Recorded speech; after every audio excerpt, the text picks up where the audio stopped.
Hey guys, welcome back to the 650 build. As you can see, I've done a lot of work on this project. Most of it though have been small plug and play type things, so I haven't spent too much time documenting any individual part. But for continuity, I wanted to bring everybody up to date on where I am with the build. So as you can see, I've got it up on the Harbor Freight lift. I've already ordered a replacement front shock for the lift, which a lot of commenters on my Harbor Freight lift video recommended that I do. But I haven't put it in yet because I don't have wheels for this bike, and the front post that I made to hold the front forks works good in the vice clamp of the original style. I'll change it up once I get the wheels on the bike. But as you can see, I've got the full front suspension put together. I am still waiting. I ordered the Cognito Moto top triple clamp and I haven't got that in yet. I've got the front calipers rebuilt, repainted, and I have new pads in them. I have new plugs, new caps, new wires. Something nice about the coils for the 650 bike is that the wires are actually replaceable to the coils. So I kept the coils because I was able to get the new wires into them. I finished all the polishing that I was working on for the engine. I did the caps and the side pieces. I didn't do a deep polish. I just wanted to polish it up a bit because I didn't polish up the rest of the engine. I've got the Keihin CR29 racing carbs on the bike. As I mentioned in a previous video, these were particularly expensive, but I figured at this point I might as well go all out. And this is one of the few aftermarket carbs that had a kit for the 650, and it also had really good reviews, so I went with those. So I have most of the electronics figured out, I believe. I have the seat pan in here finally painted and with the grommets, so I think it's in its final place. I probably spend more time on this pan than any other individual piece on the bike just because it took a lot of time to get all of the bends correct, all of the holes properly drilled, and then I've got the grommets for the wires that'll be coming from the front of the bike. But spent quite a bit of time on that, really happy with the outcome. And again, I think now the final mounting is where it's going to stay. So I've got the regulator rectifier back here. This is the Rix Motorsport, a model that's designed to be able to support lithium batteries.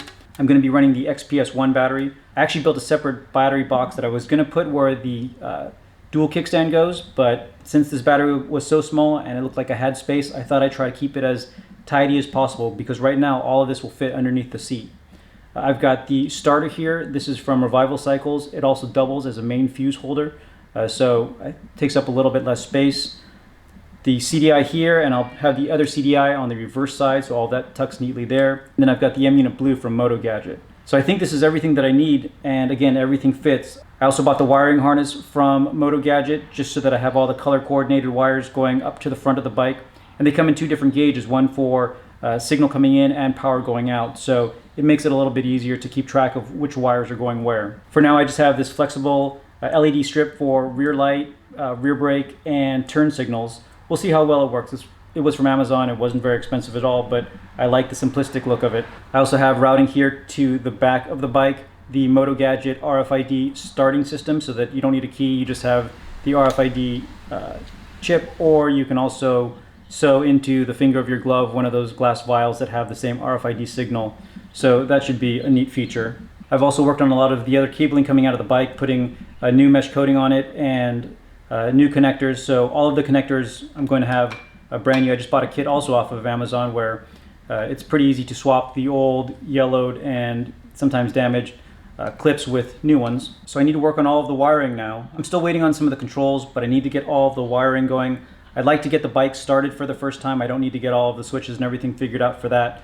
I do have new oil in the engine. I used the Honda GN4 oil, also put in a new oil filter with all of the gaskets. But I'm gonna get the starter, the regulator, the CDI, and all of that hooked up. And I have at least one button that I can use to try to fire the engine up. I did actually run the bike before I tore it all down, so I'm sure that everything will run well, especially with these brand new carbs. I imagine it'll run very well.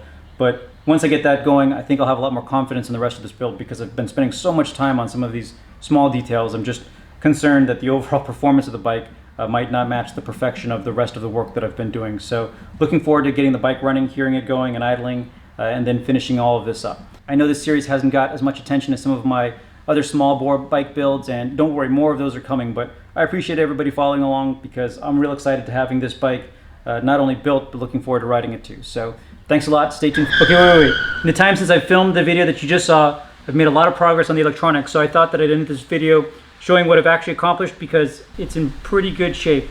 Things in here are looking pretty tight, but everything looks like it's just gonna barely fit. I have all of the main electronics now hooked up. I do still need to put together the final wires for the coils and the CDI and the regulator, but I have the relay and the M-Unit connected, as well as the M.Lock So I thought I'd show you how that works, and for the first time try to turn over the engine. It's not going to fire, there's no fuel, and the CDI isn't connected, but let's see if we can get the starter moving. I got a little push button here, and that's plugged into the M-Unit.